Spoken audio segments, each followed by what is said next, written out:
Hello, everyone. It's Francis Widdowson here.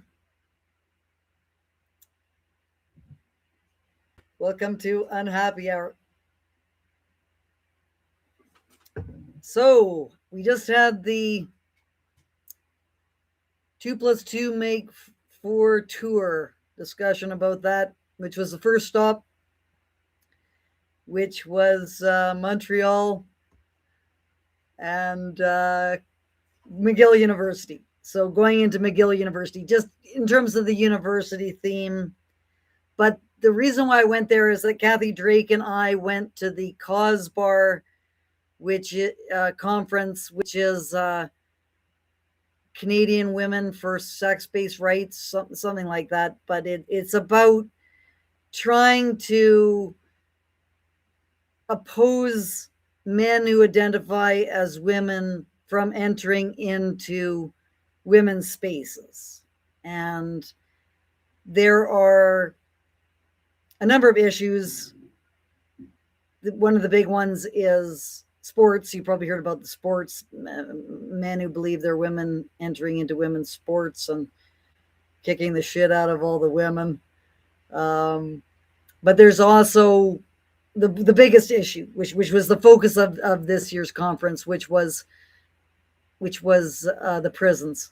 The men who claim to be women entering into women's prisons, which of course you can see why men would want to do that, because being in a male prison is horrific, obviously. But women deserve to not be constantly have men imposing themselves upon them. And even if a man has had his genitalia removed, he's still a larger frame and can assault women and do these kinds of things. So they're according to the people who are researching on this issue, it's hard to get data on the numbers, but they have documented over the last number of years 40 men who believe that they're women, over 40 men being housed in women's jails or women's prison.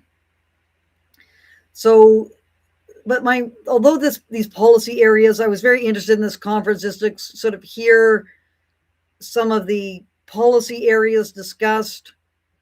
I was mainly there because of my concerns about the university. So that's really my focus, is universities, what's happening to universities, the fact that you cannot pursue the truth at universities. And I've noticed this because there are a number of claims which I would argue are true, that it's very difficult to argue in the universities. And that's where the 2+2Make4Tour comes from, is that George Orwell and his various writings, especially in 1984, and that phrase was written by Winston Smith, which is, freedom is the freedom to state that 2+2Make4. If this is granted, all else follows. And what he was warning us about is, attempts to stop people from stating what they believe to be true. Now, of course, we don't know 100% whether things are actually true or not. I believe they're true, but maybe they're not. So you have to put up with falsehoods being stated too, because when someone says this is true and they state it, they believe it's true, but it might not be true. It might be false. So this is kind of the tolerance and so on that we need to have for people saying untrue things, and even things that are seen to be just absolutely horrible. And why would anyone entertain these ideas?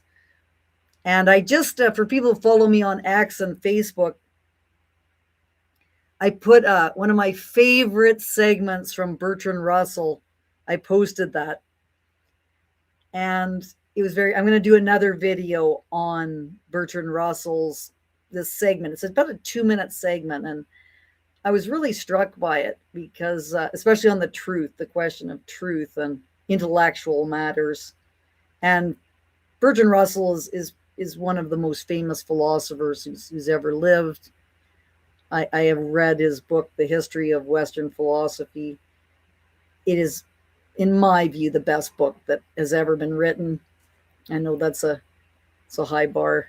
There might be other books, but still, in terms of its scope and the things that it gets, I highly recommend it. In fact, I think I have right here.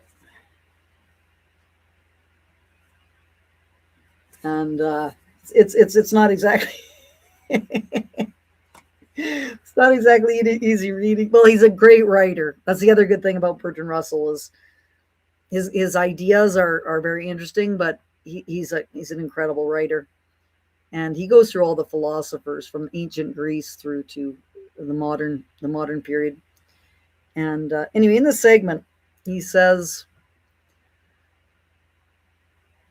there's someone, the interviewer asks him, what advice do you have to give to the next generation?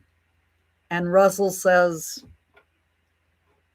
I have two things to say. The first, intellectual, the second, moral. And the first is, whenever you're trying to discuss intellectual matters, make sure that you focus on the facts. So what facts are known about this topic? And don't get preoccupied with what you would like things to be or what you think would help bring about some positive social outcomes. So your discussion of facts should be separate from both sort of wishful thinking kinds of motivations and political motivations. So that's his first thing that he thinks should be known. And that's very helpful because often we don't face inconvenient facts. And that's why George Orwell was so great, because he prided himself in being able to face up to inconvenient facts. And then the second thing was moral. And this is more controversial. And I was very interested in this. And I really want to talk more about this. I'm not going to spend all my time talking about this now, but it is love and hate. So it's wisdom to love. Love is wisdom, and hate is foolishness. And we should, and then so that's like, okay, well, how do we know that is true? That you're wise if you love, and you're foolish if you hate. And then he's not very helpful to us in his substantiation to that claim. He said, because we're becoming more interconnected, we need to tolerate views with which we disagree. And we must be charitable towards all these different ideas, even if we find them distasteful. Now, I don't find that to be very helpful. Because that doesn't really say why love is wise, why loving people is wise, and why hating them is foolish. Anyway, I'm going to delve more into that kind of topic a little bit more. But my main concern here is the first part of his discussion, which is about facts, getting the facts down pat when you're having these discussions. So, in terms of the 2+2 tour, I know two claims that are true that you cannot say in universities. Or if you do say them, you'll be subjected to ostracism. That's the first thing that happens to you, is that you will be marginalized and not have people interact with you. You will not be invited to speak anywhere. You will have people not interact with you. Then you will have your career destroyed, like Jim McMurtry did in the case of the Kamloops claim, and myself in terms of making claims. Then you will have a human rights tribunal haul you before it and fine you $750,000. like what happened to Barry Neufeld in British Columbia. And there's a woman by the name of Jessica Levesque who's kind of harassing me on Facebook. She's been disbarred as a lawyer, and she was involved in residential schools claims processes. Anyway, she's in the process, she claims, of making a human rights complaint against me. And you know, 6 months ago, I really wouldn't have taken this very seriously, but it seems now everyone is just constantly tying people up in these processes. So that's another kind of thing that will happen. And then finally, there's the possibility of criminalization. So residential school denialism, bringing it into Bill C9, and then if you say something about the residential schools that people think downplays them, then you could be charged criminally. That's in the works. And evidently, I haven't looked at the article yet, but Negon Sinclair, who's Murray Sinclair's son, he's really pushing for this now, to criminalize. And of course, the example uses Holocaust. That if you deny the Holocaust in the context of anti-Semitism, then that is a criminal offense at this stage. And so, it sort of raises the question, why should any discussion of history be criminalized? Like, should we not be able to make mistakes about what happened historically? Why would we want to do that? And so we really need to remove all these kinds of criminalization of speech. And I think the Americans have this right. The only thing that should be criminal is incitement. So incitement of a criminal act, most importantly, incitement of violence. And everything else, if it's just an odious idea, should be defeated. First of all, if you don't argue with people and you criminalize things, it's never going to change their mind about their false belief. And secondly, people who are watching it are going to all get afraid to talk about that particular area. And third, it's going to be the truth. The truth is going to really suffer. So I think these attempts to criminalize things really are wrong-headed policies, and we should really be preoccupied about that. So all of these factors are making it impossible to say true things. And the two things that I think that I have been trying to say that have caused me a lot of grief are: there's only two sexes, and the remains of 215 children have not been confirmed at the former Kamloops Indian Residential School. Those two claims are true. Now people can say, no, they're not, they're false. Well, maybe I have no way of saying 100% they are true, but I have very, very strong evidence to support those two claims. And then there are sort of the more, I wouldn't call them true claims, factual claims, the ability to state facts, which I've also encountered problems with, which are: the residential schools are not genocidal. We're not genocidal. Indigenous science is not science. And trans rights are not human rights. Now, those are not like there's only two sexes, which is just like a statement of fact. These are more about valid arguments, whether arguments are valid or invalid. And so it's not as clear cut, but still, they're interesting things to investigate in Spectrum Street epistemology sessions. So, and we did that. If you watch the Spectrum Street epistemology session from McGill, we did there's only two sexes, which is very cut and dried. And, it seems like, from what I can tell, sorry,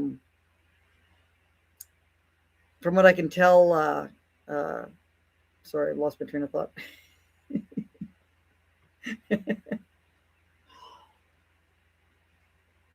Um, yeah. That was the spectrum sheet epistemology session on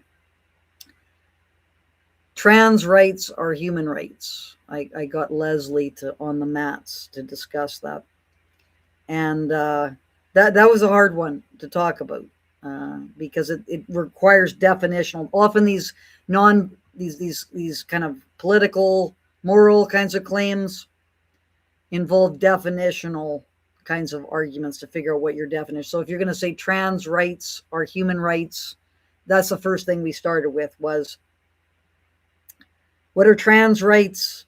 What are human rights? And human rights is a difficult one to kind of articulate because it's, the rights that all humans have. So you can't, but then you have women's rights are seen as being human rights. And that's because women's rights are sex-based rights. So all people should have sex-based rights. Your ability to have spaces particular to your sex, these kinds of things. It's argued is a human right. Anyway, so what I want to do with the 2+2 Make 4 tour is I just want to go to as many universities as I can to be able to discuss these ideas. And I've now done it in a number of provinces. Montreal now, so Quebec, Ontario, Manitoba, Saskatchewan, Alberta, and British Columbia. So I haven't done it in the East Coast yet. I haven't done anything east of Quebec, but hopefully I will at some time. It's just difficult to travel to those areas. And I think for the next while, my focus is going to be on Alberta. So we've got Lethbridge. We're still focusing on getting back in there at Lethbridge because Lethbridge is the jewel in the crown because it's so bad. There's nothing compares to the University of Lethbridge because of their. First of all, they canceled me in 2023 because of Truth and Reconciliation.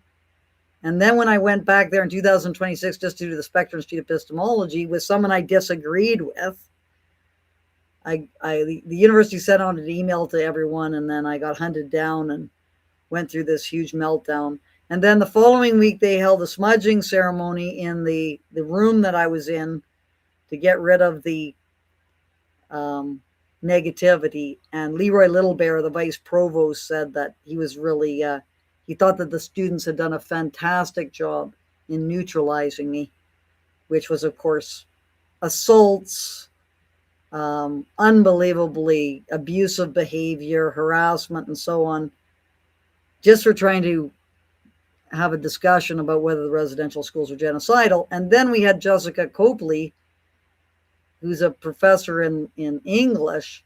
She wants to hold a town hall to prevent me from coming back and having coffee with students. So that's not gonna work, because I'm just gonna. The more you try to resist University of Lethbridge, the more adamant I become about getting back in there. So I think University of Lethbridge is a very, very important test case. And why the government of Alberta is not interested in the complete violations that are going on with respect to its free speech directive, that's an interesting question. So I'm hoping to open up discussions. But I'd like to go to other universities in Alberta as well. Grant MacEwan, I haven't been to Grant MacEwan University yet. I did go to University of Calgary in 2020, or University of Alberta in 2024. There's massive security that was brought in. And then there are, I've done quite a few sessions at Mount Royal University and the University of Calgary. And so I would like to have James Parker. So James Parker, if people didn't see the previous video, James Parker is a professor from University of Calgary. He's arguing that there's more than two sexes on the Facebook page. And I haven't really gotten all the answers from him that I was hoping to get. And so I would really like to do a session with him at the University of Calgary or Mount Royal University, to see if we can get to more of a common understanding about this and figure out why he thinks that chromosomal abnormalities mean that there's more than two sexes, which seems to be his major argument. Although I think there was another one that he put forward as well. Maybe the hermaphrodite one might have been. Anyway, it's all very interesting. So that's pretty much what the 2+2 Make 4 tour is about. Combating the emerging totalitarianism that is existing in Canadian society, because you're not able to state what you believe is true. And if we cannot do that in our universities, we're not going to be able to do that anywhere. And this doesn't bode well for the future of our society. So I'm doing my best to try to push back against this tendency, which I see is very, very significant in the universities. And I've been watching it unfold for the last 30 or, I've been in the university system for 40 years. And it is a hollow shell of what it used to be. And that's going to have serious consequences. Okay, so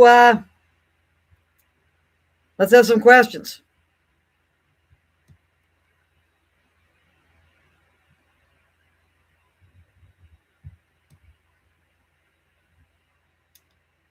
Stay on the good and right path. Thank you for your work. Well, I hope it's on the good and right path.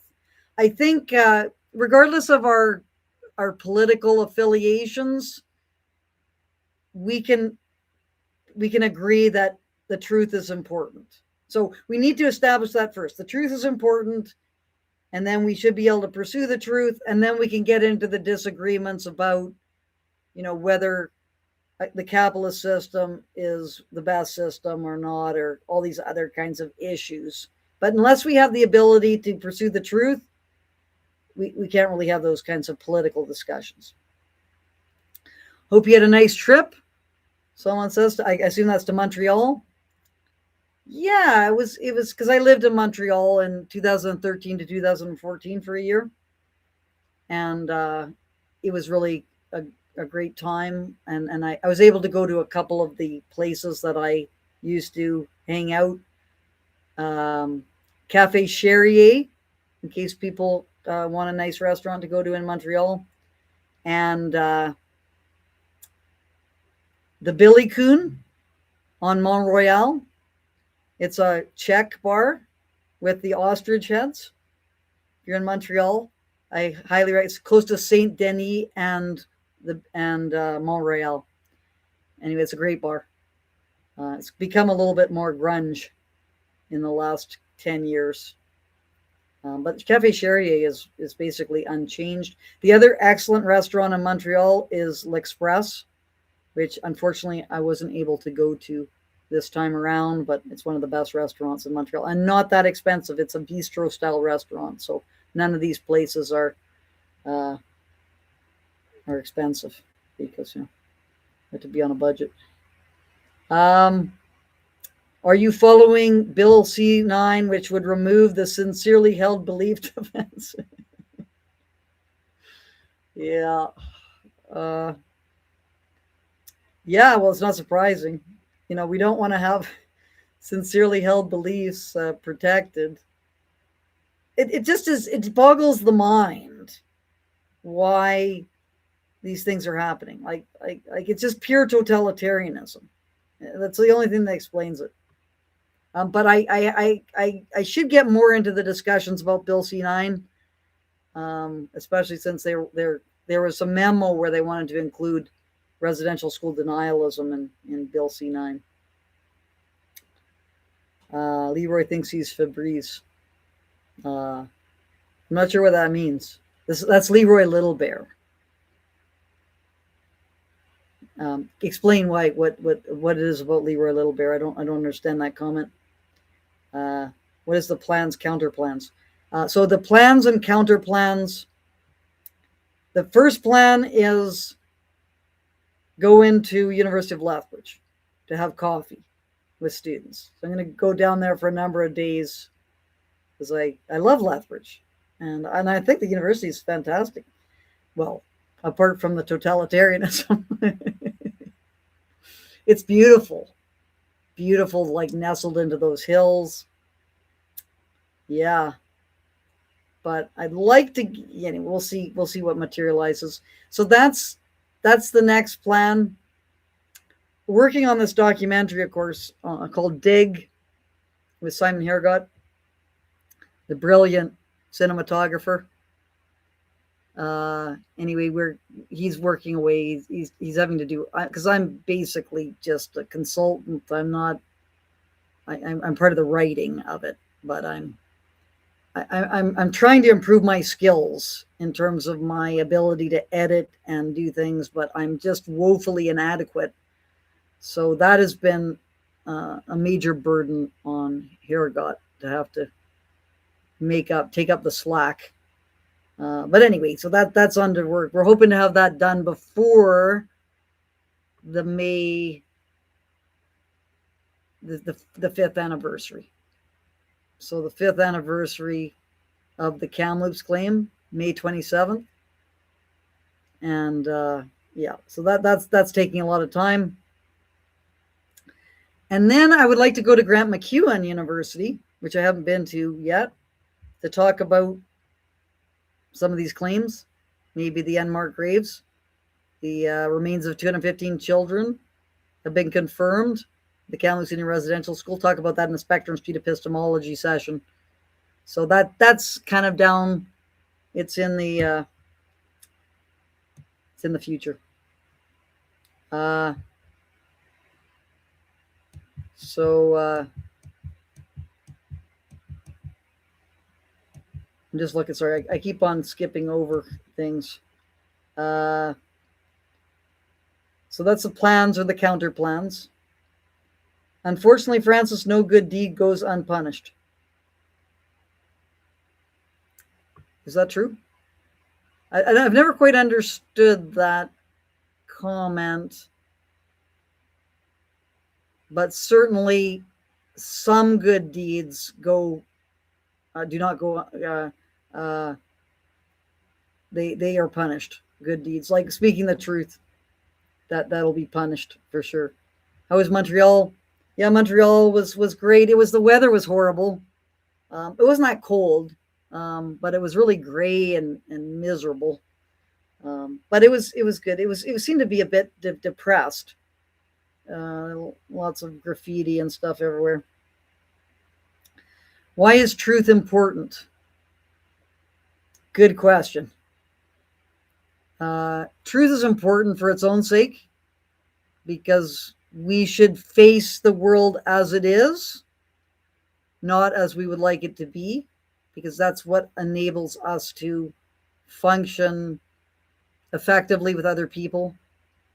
It also gives you a sense of meaning if that's your star that's guiding you. You don't get depressed because, well, you do get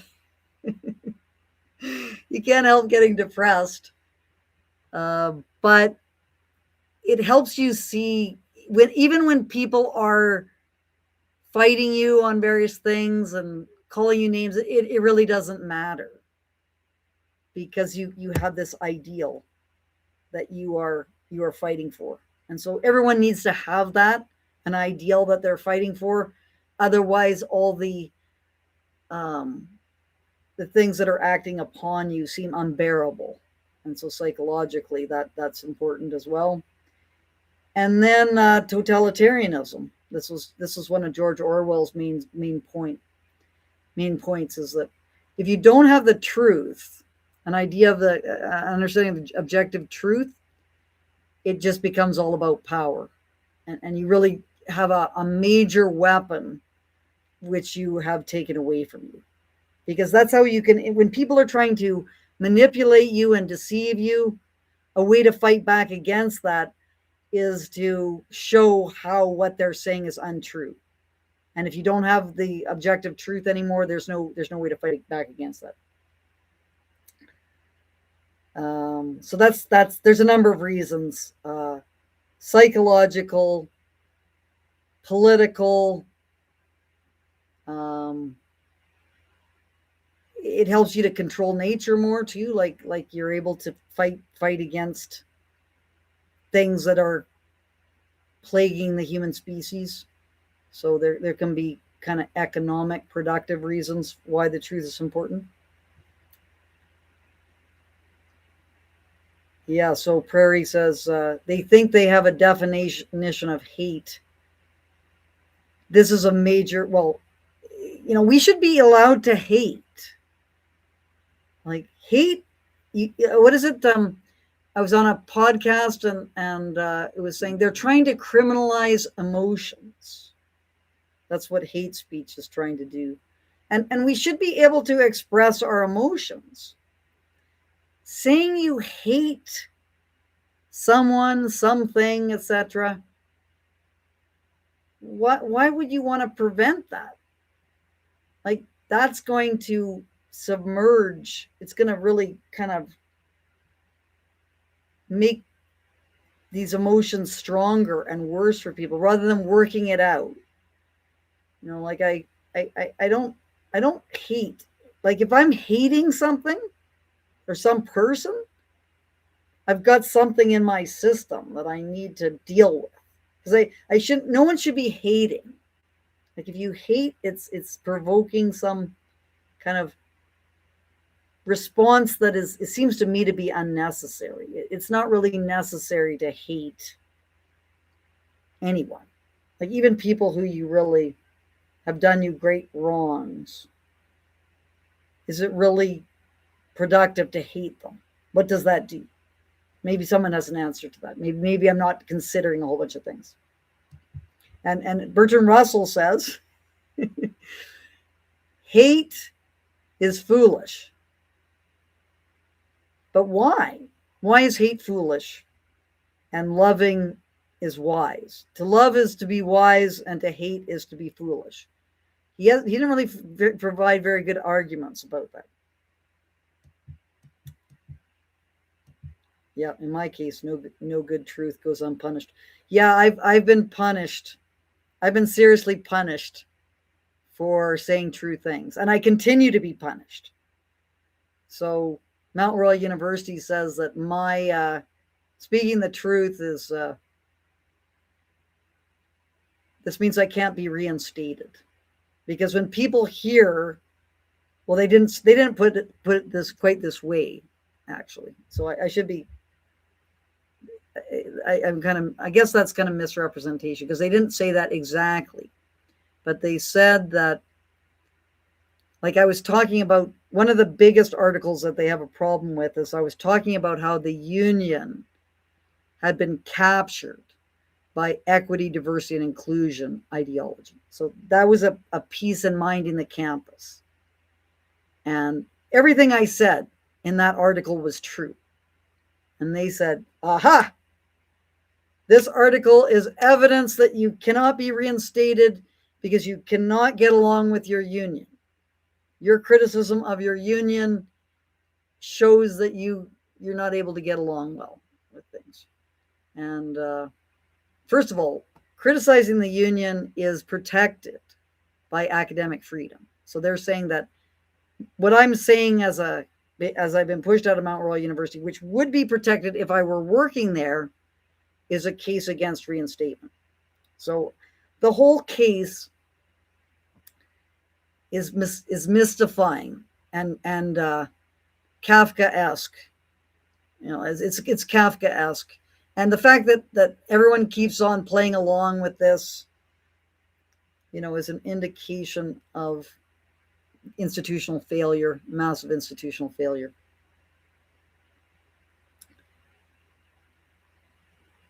Why do you think it is? Why do I think the truth is important? I'm not sure. Heady logos, I'm not sure what that's referring to. Why do you think it is? Yes. So Len asks, is your documentary still on schedule to be released in May or before? Yes. So that's where we haven't yet. Well, it's going to take definitely another month. It's incredible. Like it's not just the content, which is, of course, it's called dig. So it's all about the importance of excavations for finding the truth. So there's a lot of stuff on excavations, GPR, ground penetrating radar, but also on truth seeking, the importance of truth seeking. And it's been a huge amounts of work for Hergot. Like for me, I'm trying to contribute as much as I can, but I'm not quite useless, but I have ideas. I have the research, and I have the my experience that is kind of showcased in the film. But in terms of my skills as an ability to contribute to the videographer, it's kind of embarrassing, to be honest. And I thought I would be able to pick up on these skills more easily, and I haven't been able to.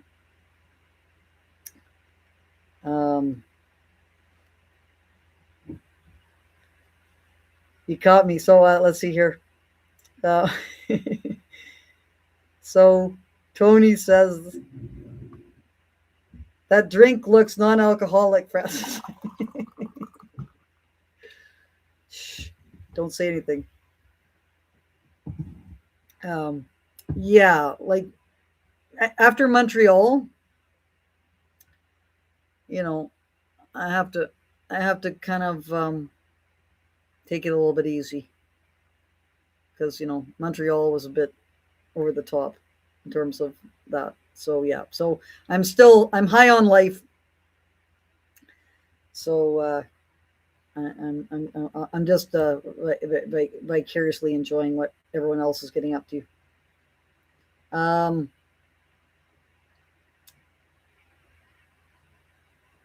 Let's see here.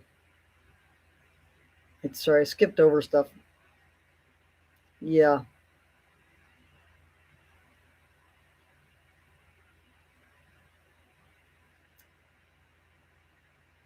Document is called Dig.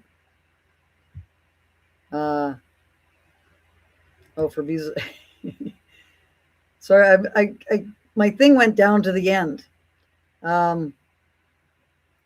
Yes, non-alcoholic. It is a non-alcoholic drink, I've got to admit, but it won't happen again.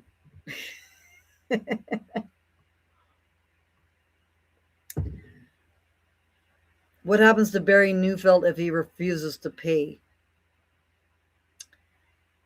Well, he could be put in prison. That's one possibility. He could have his stuff garnished. I don't know how that works. I don't think he has very many assets, right? Because he lives in a trailer park and stuff. So maybe they won't be able to force him to pay. Did you do a session in Montreal?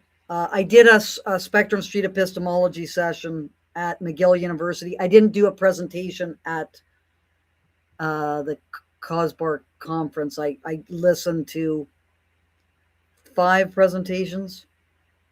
Some of them are really interesting. One by Linda Blade, who is the person who is trying to protect women's sports. The other, Genevieve Gluck. And Genevieve Gluck it was kind of hard to believe what is happening in terms of the WPATH files. So, and I have to do some more research on this, because it's almost like you can't believe it. So there was this kind of forum called the Eunuch Archives, where a bunch of perverse people were discussing their castration fetish. So there are people who get off by thinking of castration or maybe even castrating themselves, and they wanted to bring this into effect, and there's things connected to this in terms of trans activism, evidently. And when I hear these kinds of tales, it makes me think I'm gonna do the Bertrand Russell approach, which is what facts do we know about this? Are there actual facts about this? But I thought that was a very interesting session. But then we went to McGill on the 8th, on the Sunday. There was no one there, but I just wanted to make a point going to McGill that you can go and you can do Spectrum Street epistemology without it becoming a huge issue. So, and that's what happened there, is that a few of the people from the conference came with me. We put out the mats. We discussed various claims, and it showed people how innocuous the whole thing is. So all these people who are fighting us and preventing us from talking and stuff, you know, this really is kind of fascistic kinds of thinking. And we did two claims. One was there was only two sexes, and the other one was trans rights are human rights. And I thought both of them were really interesting. So in terms of Leroy Little Bear, is Febreze is an air freshener. So that, I guess, is the smudging ceremony. That's what this is being referred to. Is that they were smudging me out of the University of Lethbridge. Wokefully, Hetty Logos, wokefully inadequate. So I don't know what that refers to. What do you think it is? Why do you think it is? Yeah, Hetty Logos, if you could just, are you saying that my answer was wokefully inadequate? If so, let me know, and I'll try and be more articulate. I'm not drinking though, so maybe that's the problem.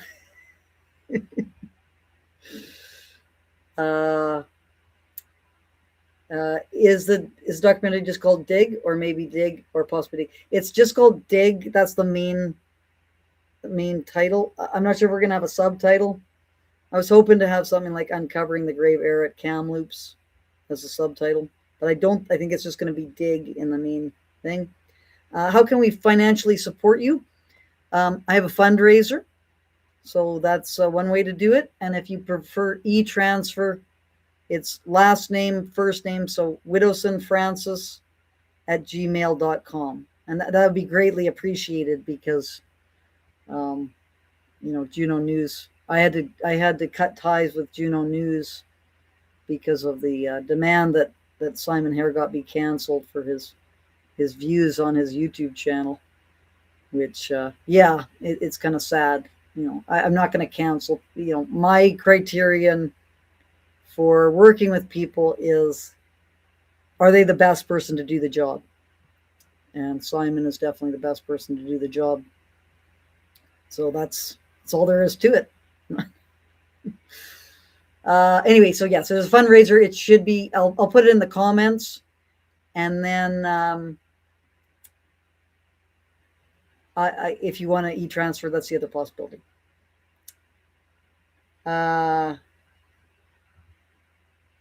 Dig. It's amazing. I'm biased, of course, but it's excellent so far. We haven't finished it yet, but it was a huge production done on an absolute shoestring budget. And, that's just the way it is. L.U. Sudbury. So I don't know what that means. Love you, Sudbury. Is that what it is? Or is there something else? That's a Laurentian. So that'd be a good university to go to as well. But it's difficult to get across the country. Like Montreal was just important because of the trans activism issue and there's only two sexes claim. I really wanted to have an opportunity to interact with people about the. Roosterd, But how do we know our perception of the world is accurate? Face the world as it is, in terms of the evidence. So it depends upon the quality and the quantity of the evidence. So we're striving to do that. We never know for sure.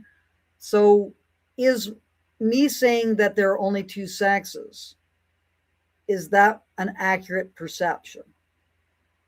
And then you have your various arguments and evidence to support that, which you have to rely on this socially to some extent, because it has to be acceptable to other people socially as well.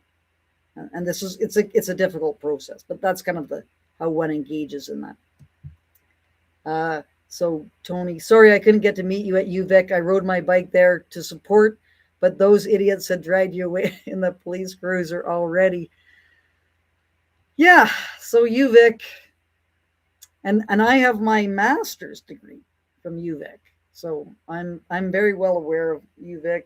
That was kind of one of those disgraceful moments, but I should have not walked with them. That's one thing I learned at UVic. When the police ask you to follow them, don't do it. Get them to take you out, because you must make them take responsibility for what they've done. And I did that in University of British Columbia, and I did that at Lethbridge, and I'm going to continue to do that. If the police want to take me out, they're going to have to carry me. I will not walk with them. Okay. If you show up at Laurentian University, please bring a t-shirt framed and signed. I will buy it. Yeah, for sure. So I'm hoping to go to every university in Canada. That's my hope. That's the 2+2 Make4 tour. But it just right now, the expenses are high. It's hard to do it, but we'll see. We'll see what comes out of it. But I think it's very, very important work, and it is having an impact, slowly but surely. It's just kind of exposing things. That's the thing, is that if you think that the institutions are failing, you need to expose the failure for future generations. Orange t-shirt. Yep.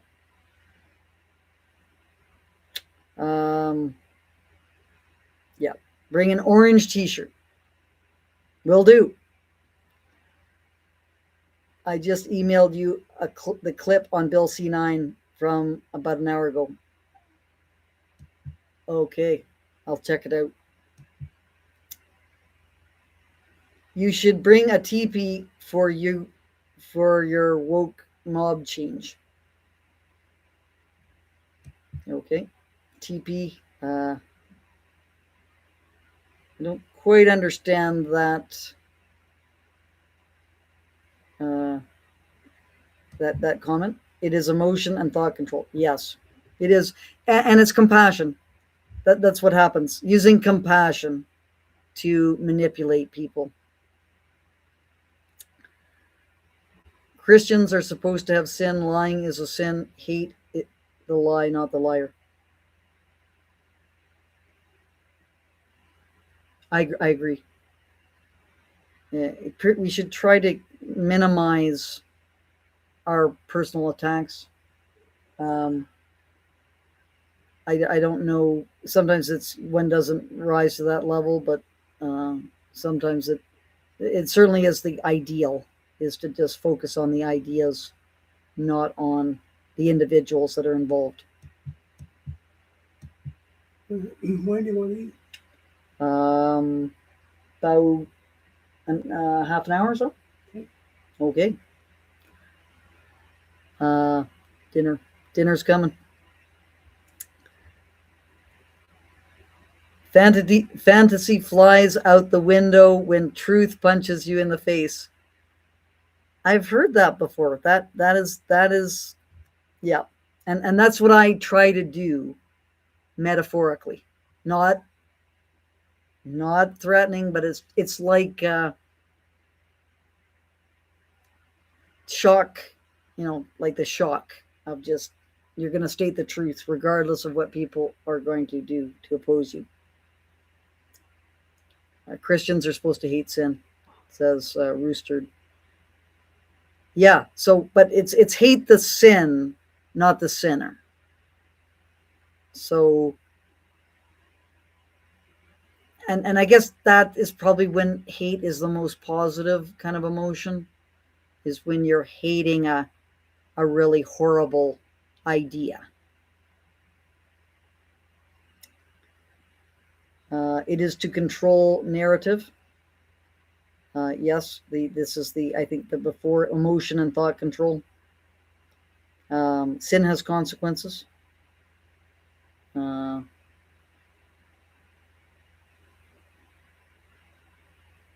yes, I don't believe. Well, as you know, people, I'm an atheist. I don't believe in the concept of sin. I would phrase it this way: socially negative behavior. So when people engage in behavior that has a negative impact on society, that would be kind of equivalent. It is a motivation to change.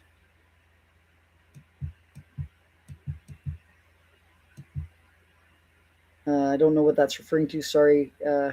Sorry, professional. Hate the action, not the person. Yeah, exactly. So, like, people make mistakes. People can be wrong. They can change. It's kind of unfortunate to really go after people who, really aren't bad people. They just get caught up in something. Hate is a motive for change. Yeah, perhaps. So it gives you maybe strength to be able to oppose people. Breakthrough mind. I think they see objective truth or facts as just a power play that can be used as a weapon against the oppressed. It seems to be all about oppressor oppressed power relations. Yeah, Alan Sokol talks about this situation in terms of the logic that's being used, and he makes really good points about it, because how do they know that this is having this impact on the oppressed if there's no objective truth? So they're making claims that require objective truth about the problems with objective truth. So it seems to me to be untenable philosophically. But I have heard that before, that you have to allow the oppressed to have their subjective beliefs accepted, because this will enable them to overcome oppression. But how do you know that that will have that effect if you don't have objective truth? I think it's a lot of, what is it? Alan Sokol again. Objective truth is a uh, it's a way of guarding against demagoguery, wishful thinking, and superstition. So people who say that you've got to accept their subjective belief as truth often are just trying to assert power over you and using that to do so. If I hear one more person say love is better than hate, as though it is somehow profound, I can't be. Well, Bertrand Russell said, love is wise, hatred is foolish.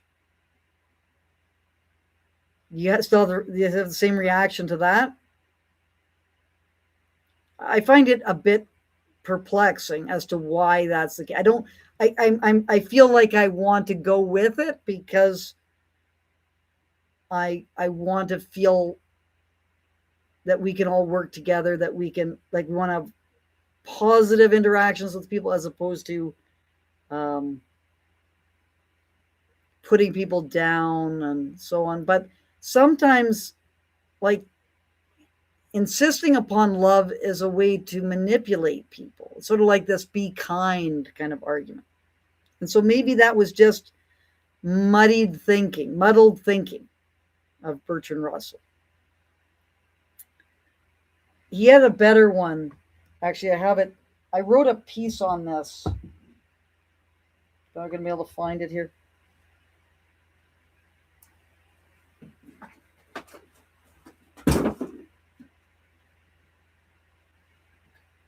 Sorry about that, guys. This book here. I did an exchange. This was in the good old days before the universities went crazy. Anyway, there's a guy by the name of David Newhouse who is a Indigenous Studies professor at Trent. And we did an exchange. I'm not sure if you can see this.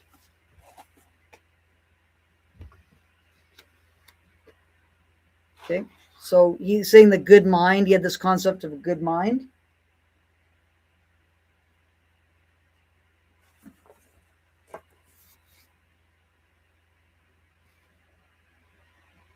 The good mind and critical thinking, a response to David Newhouse.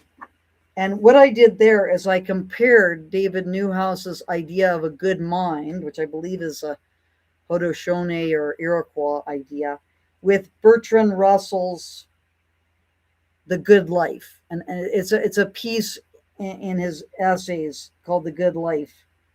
And I'm just looking for this is what he says, is that in what I believe, the good life, according to Russell, is one inspired by love and guided by knowledge. That is the good life. And love in this sense is altruism. So being concerned about your fellow humans instead of yourself.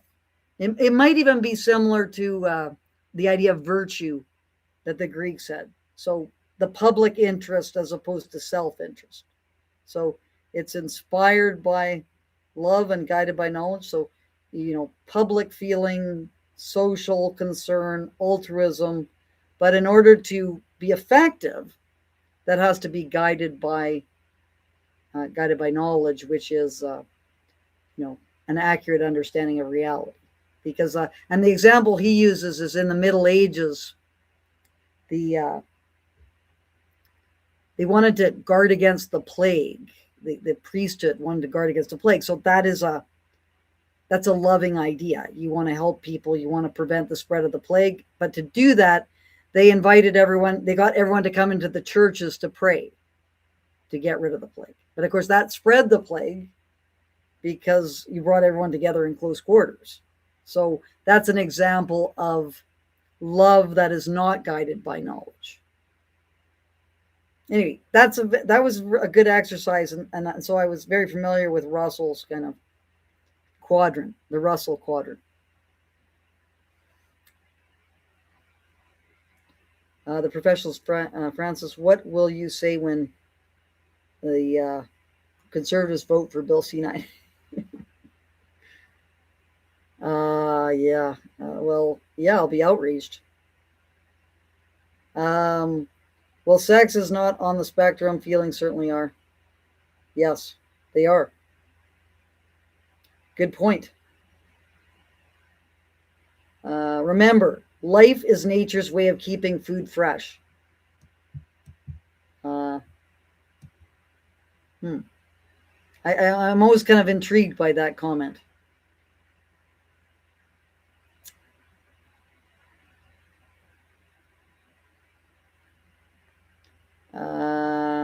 Sorry. Okay, I'm just sorry. Countdown. I can understand some resistance to what you're talking about in your presentations and public appearances, but the hatred, it's gone far beyond simple matter of opinion or facts. Yeah, it's kind of surprising, especially the Lethbridge situation when, it was obvious that I was just there to have discussions with people who disagreed with me. and the spectrum street epistemology as well, right? You're not you're doing an intellectual exercise. You're not trying to make a speech where you're telling people what to think. Tom says, so many people have emotional reactions, then rationalize to validate those reactions. How are we supposed to interact with them as thinkers? Well, the asking of questions. That's what the Peter Boghossian's method is about. Is that if someone has an emotional reaction, you just ask them a question about why they think that. And that's relative. Sometimes you just can't, because people are just too deranged. But sometimes you can have important interactions. So many people have emotional reactions. Okay, we already talked about that. Hillary, the hatred against Francis and Dallas has been carefully taught. Yeah, I would guess so. I'm amazed at how, and Dallas and I have our politics are different, but I admire Dallas. I think Dallas is an honest person who is trying to find out what's happening, and it's kind of interesting that both of us are just kind of lumped together as some thing to hate. The powers that be are taking notes here, right? Just like all of our phone conversations are recorded and texts are kept. Data storage with compression is dirt cheap. Yeah, probably. It wouldn't surprise me. We should always be aware of this. I think things are going in a bad direction with respect to this totalitarian control. So Prairie, I'm not sure what what the fucking WTF. Bill C9, SIL C20 have provisions to take effect retroactively. This means any comments we've made years ago. Yeah. Yeah, no, this is crazy. I just don't know how to live in the world sometimes with this being entertained. Woefully inadequate.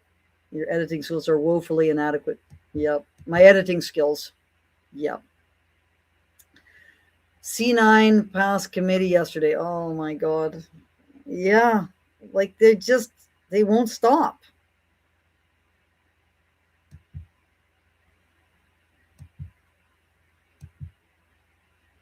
Yeah, there's people. The scary thing is there's not massive blowback. Everyone thinks this should happen. And we can't, even talking about it is probably difficult. For Christians, we are in the last days, the days of deceit, increasing lawlessness and violence. For believers, that's what you're up against and why it's tougher than ever. It does really feel like that. Existential denialism. I love this existential denial.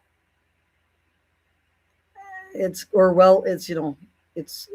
double speak, like existential denial. Like that's trying to say that. So if you deny that there's more than two sexes, that's existential denialism, because you're denying the idea that they're claiming is that there's more than two sexes. So they've got a false existence that they're forcing on people, and then when you try and criticize it, it's what they call existential denialism. Reframe: the police carried Frances out like she scored the winning touchdown. Yeah. What keeps me so positive, Rooster? Well, I'm not always positive. I think telling the truth, trying to tell the truth. As I said, if you rely upon how people react to you, that results in being depressed, because you can't control that. So having a sense of humor, is something that helps me. Alcohol from time to time. social relations. Not taking it. If someone calls you a whole bunch of names, don't take it seriously. They don't know you. Like, now, people know me and they're annoyed with me. I occasionally get an email from a friend of mine who tells me that they never want to socialize with me again because I called the people who are assaulting me orange shirt totalitarians, or orange shirt cry bullies. That's why they don't want to socialize with me anymore. And I know the person, so it makes me think, it's kind of terrible. But I don't know. I don't think it's. I think that my description of orange shirt cry bullies completely accurate. People think cry bully is the accusation of cry bullying is ad hominem. It's not. It's accurately describing what they're doing. So people are going to get upset with me for trying to state things clearly. Now, when I was calling certain individuals uber clown and brainless the second, I gave that up because I could tell that was just being kind of nasty. But cry bully, I'm not giving up on cry bully. That's an accurate description.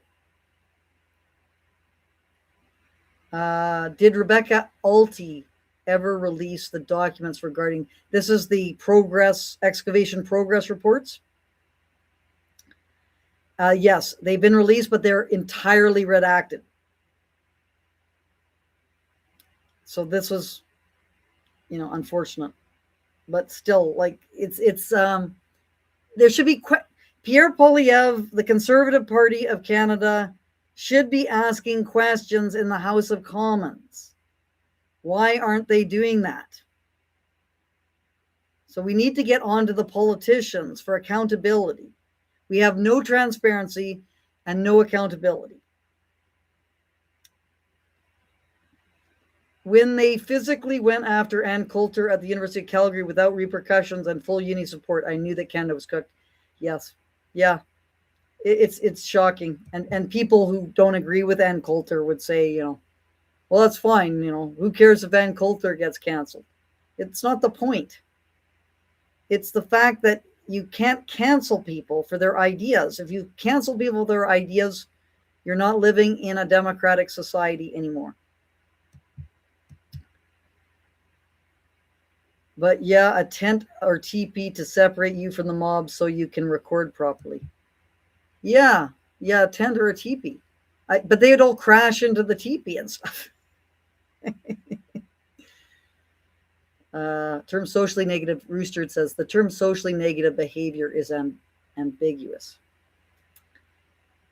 Maybe so, but it's kind of the idea we're getting at. So, do we agree that there's a difference between acting in their own self-interest versus acting in the interest of society? And it's hard to say what that is, what we could say that is, but at least it's kind of a way of orienting your evaluation. Whereas sin, right? Sin is just what the Bible tells you is bad. And that's not helpful because the Bible is not infallible, in my view.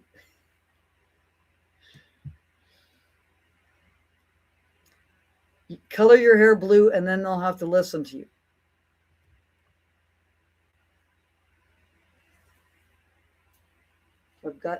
This is one of my disguises. I could just color this blue. That's in case I have to go in disguise.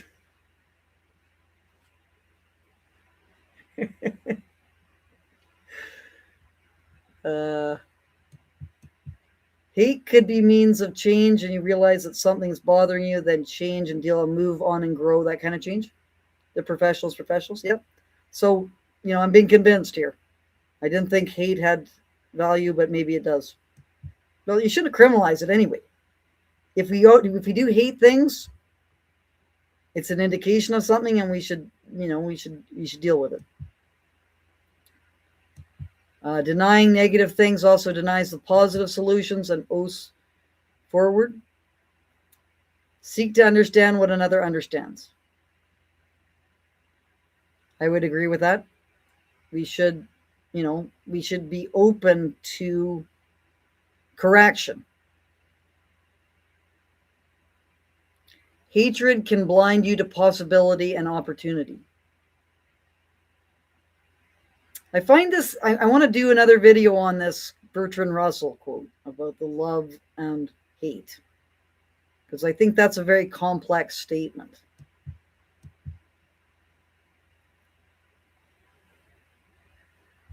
Sorry, I just skipped over something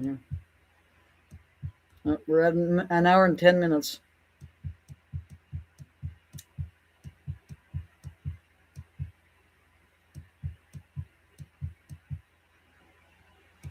Yep.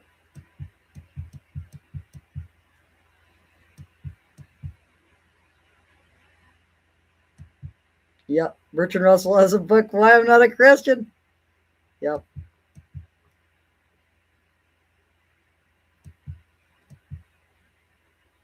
Okay, you guys, I know you're going to want me to get into religion here. And people get annoyed when I talk about religion. But it's a fundamental thing, whether you believe in God.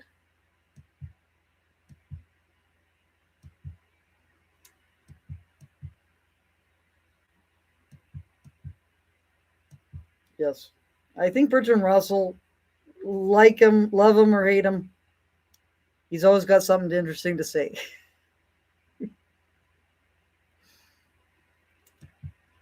Thank you for what I do. This is the future of our kids. Yes, I hope so. I really am not. I have no ulterior motives here. I think the truth is important. The truth is worth fighting for, and if we can't pursue the truth, life is not worth living. It's just going to be just a horrible totalitarian society. Conservatives all voted in favor of Bill C-9 as well. See, why? I don't understand. Yeah, no, the whole political system is just a complete mess. Jesus modeled the behavior of asking questions, if he existed, of course. Yep. Well, Socrates. That was Socrates' Socratic method. Jesus learned it. Jesus, if he existed, learned it from Socrates. Yep, conservatives.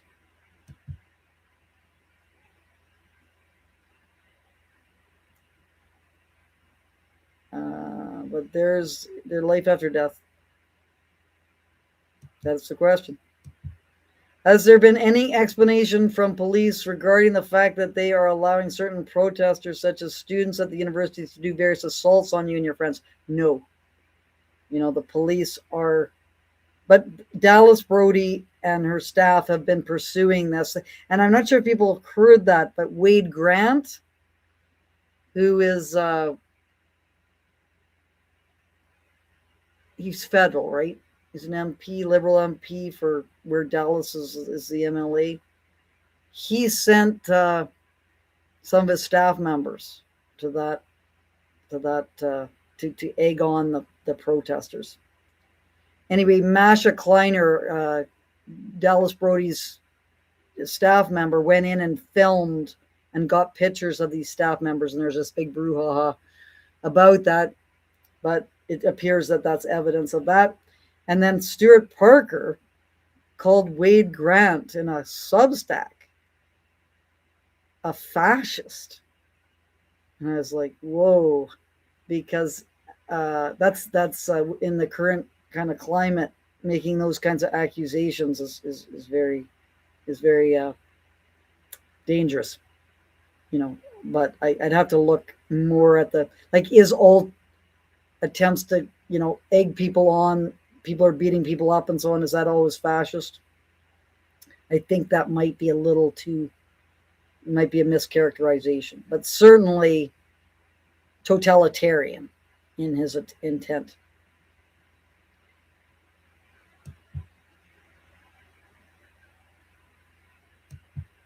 What the fuck was about eunuchs?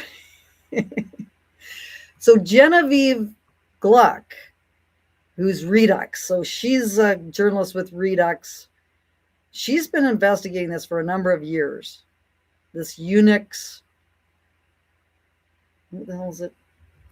Some kind of discussion forum for about eunuchs and castration fetishes, which has formed the basis of some of the WPATH files. It's just grotesque. To me, that cancels itself.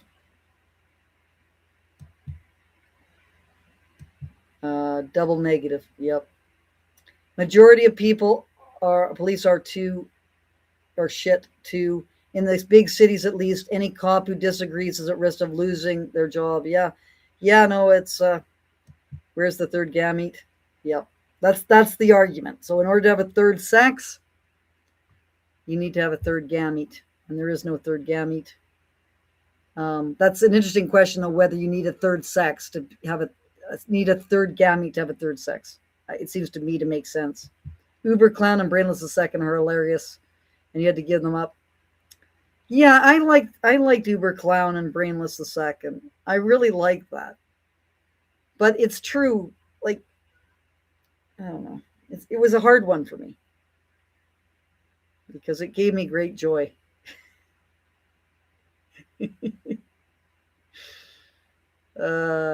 It's hard to find the bodies and they don't allow you to dig. Yes, that's correct. Oh, man.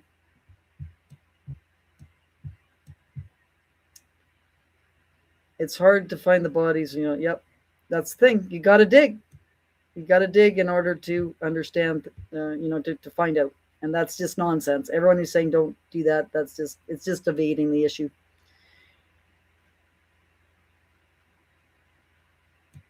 It can kind of be ad hominem if the person you're disagreeing with doesn't have all the information. I assume that's about the cry bullies.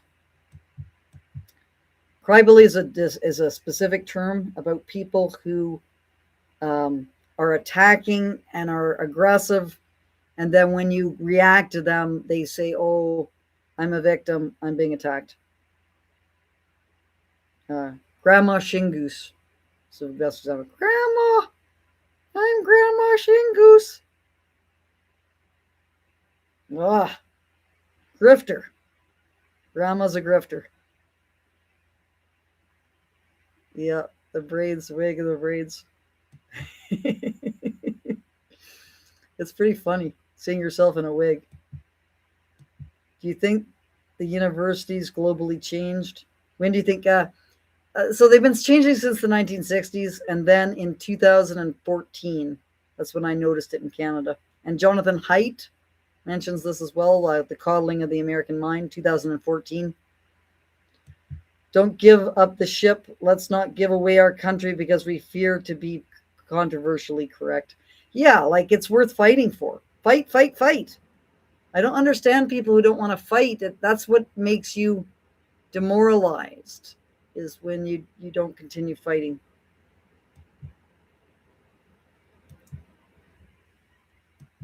Yeah, I read the comments. I'm very interested in what people think, and I'm not just trying to impose myself. And I would like to think that I can change my mind when I'm presented with evidence.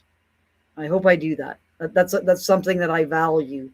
We all have our biases, and we all have our views that we think are important, but none of us is right 100% of the time. And even if we are right, we benefit from hearing views that are in opposition to our own, because it helps us to understand our ideas more. Don't let the hate consume you. Christians give their negativity to Jesus because he takes our burdens. Hate can be a burden if out of control. Yeah, like some people get really deranged by it. Don't let the cry bully stop you from talking about religion. You're tempting me. You're tempting me because I love talking about religion, but it's kind of off topic a little bit because religion doesn't stop us. People who are religious believe there's an objective truth, and that's the commonality. The problem is the relativist position, and yeah, that's really the problem for freedom of speech, I guess, or people who just want to stop people from. They believe there's an objective truth, but they just don't value it very much. Hate is the path to the dark side. Yes, Yoda. That's Star Wars, I assume. But what does he know? He's a fictional character. Hello, Tokyo Speedboy. Oh man, keep on. I gotta just. I sometimes I hit the arrow and it goes down too fast. The preamble to the Canadian Charter of Rights and Freedoms, whereas Canada is founded upon the principles that recognize the supremacy of God and the rule of law. Yeah, that was a horse trading maneuver.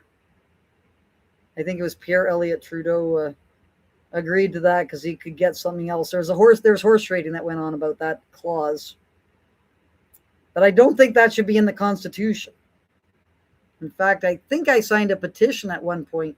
I think it was Sven Robinson was putting forth the argument that this should be taken out of the Constitution because it doesn't include it doesn't include atheists in the whole thing. Aren't we supposed to be inclusive? They did not do the final vote on Bill C9. No, it's just, I think it's first reading. So that's just to have it to be discussed more and stuff, right? Oh, final vote on Tuesday. Oh my God. Yeah, it seems like it's lost. Yeah. Well, this is about Jesus. There's no Jesus when he's alive. Well, but it still doesn't change the fact he's not a historical figure. Like that's the test. Then the Senate. Yeah, it's got to go through the Senate, but the Senate is usually packed. Yeah, I call my son Uber the Clown. Yeah, I really loved those nicknames. And it was painful. It was painful not continuing with that. But I could see how people thought it was juvenile and not being professional. It's kind of one of those balancing acts. Shingu Scott. Big changes were occurring in university in the late 90s and early 2000s. Yep. Can you please to get some kind of hats made, maybe a black and orange one with a grandma Shingu's cry-bully caricature? Maybe. Yeah, these are things that are all possible. I got to get some merch. I should get some merch going, hey? That I could raise money. I like the Rational Space logo. I did have T-shirts made as part of the Rational Space Network. I could get some mugs. But I'm not sure how to do the Grandma Shingu's cry-bully kind of one. That sounds a bit above my pay grade in terms of design. Anyway, people, it is 1:23. I really enjoy these. Unfortunately, I know I'm a bit of a disappointment as I'm drinking soda water as opposed to alcohol. But I promise, maybe that's why it's called Unhappy Hour. If I can't have a drink, then it's unhappy. It was a particularly unhappy hour, this hour for Francis Widdowson. Traditional Aboriginal knowledge of survival and way of living, and then I'm not sure what to do about the global UN land grab. I'm not sure about the traditional Aboriginal knowledge, which is often spiritual beliefs. Was anyone found responsible for the churches being burned down on reserves along with records? I think they did find a few people. I don't know what happened to them, but most have not been found. Not a Christian, but the extant manuscripts of Josephus' book contained two references to Jesus. Yeah, but that was post factum. It has to be written in a person's lifetime, because then it could just be hearsay and adopted into from other just it was a made up figure.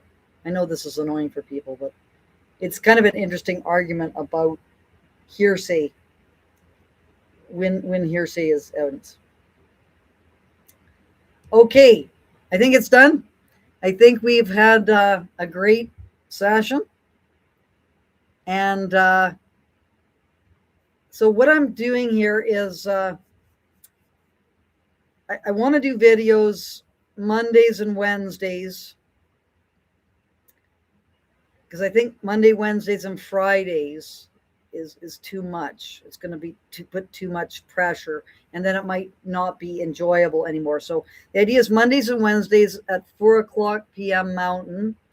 I have a video that I'm going to do on the latest craziness that's happening, which is there's no shortage of. And then I try to do them less than 45 minutes, these videos. And then at 4:45-ish, we have the unhappy hour, which I think that's my sense of humor, the unhappy hour. And that's great, because then I can respond to questions of, people's concerns that they might have about anything. And we can have a discussion about various arguments. And so it's a way of, having interactions as well as one-way conversations. So, but it still allows me to have a, as polished as I can get it, video. Anyway, thank you so much for joining me today. And I'll see you hopefully next Monday at 4:00 p.m. Mountain Time. Have a great evening.